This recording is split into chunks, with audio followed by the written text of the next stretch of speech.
Hola, los que ya vamos teniendo cierta edad, hemos oído en alguna ocasión esta frase pronunciada por la policía quizá del antiguo régimen del siglo XX. Disuélvanse. ¿Qué significa esta expresión? Pues en términos químicos significa exactamente lo mismo que en términos policiales. Disolverse es deshacerse en fragmentos más pequeños, cada uno por su lado. Disolverse significa que una sustancia se va a disgregar en partículas más pequeñas en todas las direcciones, en el seno de otra sustancia que será el disolvente. Así tenemos soluto y disolvente, los componentes de una disolución. Soluto es la sustancia que se va a disgregar y disolvente es la sustancia que sirve de medio a esa disgregación. ¿En qué consiste el proceso de disolución? El proceso de disolución consiste en que las partículas del soluto, representadas por estos puntitos de color rojizo, se van a disgregar, se van a repartir, se van a introducir en el medio de las partículas de disolvente representadas por estas otras de color azul.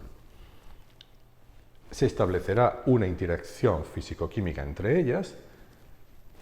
Esta interacción será más o menos fuerte. Es una interacción que es más intensa cuando tanto el soluto como el disolvente tienen la misma naturaleza, por ejemplo, polar ambos o apolar ambos.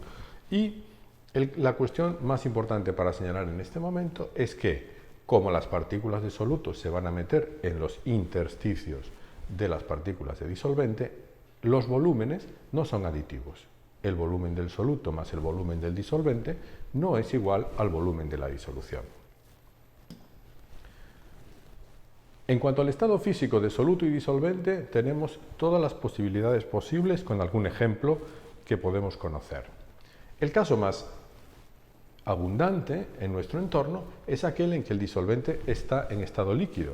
Y hablamos del líquido por excelencia, el disolvente universal, el agua. Tenemos una disolución de sal en agua en la que el soluto está en estado sólido.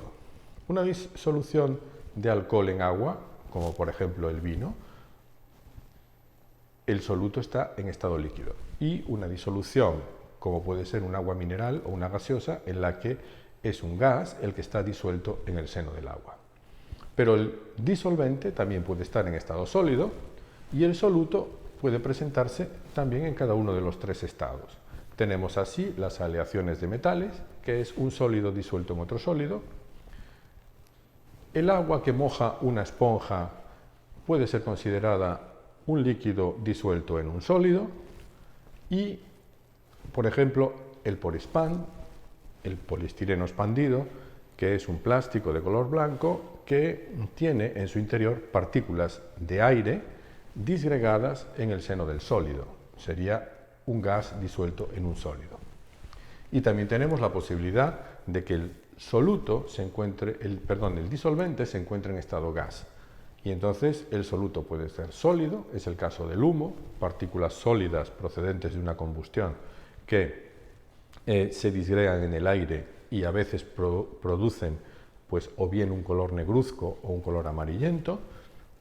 Tenemos partículas líquidas que se pueden disgregar en el aire, como es la niebla, y tenemos el ejemplo del aire mismo, sus dos componentes mayoritarios, oxígeno y nitrógeno, que podemos considerar que es un gas disuelto en otro gas. Según el tamaño de la partícula de soluto, tenemos también tres categorías para las disoluciones. Lo que llamamos disolución verdadera es aquella en que la partícula de soluto es muy pequeña.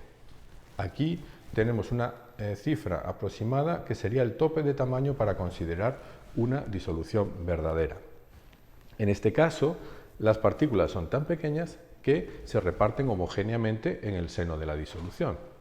Y la partícula tiene un tamaño tan pequeño que, por ejemplo, no se puede separar por una simple filtración. El caso opuesto sería una suspensión. Una suspensión, las partículas de soluto ya son grandes, superan este tamaño y entonces permanecen esparcidas en el seno de la disolución mientras haya un cierto estado de agitación. En cuanto la disolución se deja reposar, estas partículas se van depositando en el fondo. Se puede, por lo tanto, separar incluso por decantaciones. Sería el caso del polvo en agua o de una aspirina disuelta en el agua. El caso intermedio es una dispersión coloidal. Los coloides tienen un tamaño de partícula intermedio entre disolución verdadera y suspensión, y las características más importantes son las propiedades que manifiestan en cuanto a la posibilidad de dejar pasar o no la luz a través de ellas. También podemos hacer una clasificación en cuanto al concepto de solubilidad. La solubilidad es la cantidad máxima de soluto que puede disolverse en el seno de una disolución. Y por lo tanto, una disolución que tenga un estado de saturación es que está disuelta en el valor exacto de la solubilidad. Por lo tanto, si la disolución está saturada, es que está en el máximo posible de soluto, no admite más soluto. A partir de ahí, el soluto no se disuelve. Eso es lo que denominamos disolución saturada. Cuando nos referimos a una disolución diluida, estamos hablando de una disolución que está lejos de la saturación.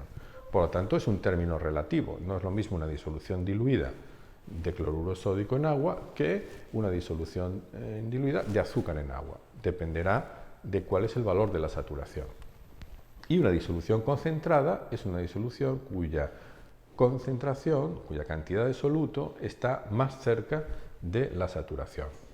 El caso de la sobresaturación es un caso muy concreto, es una excepción a lo que sería un estado estable, es un estado metaestable que existe durante un intervalo de tiempo muy pequeño.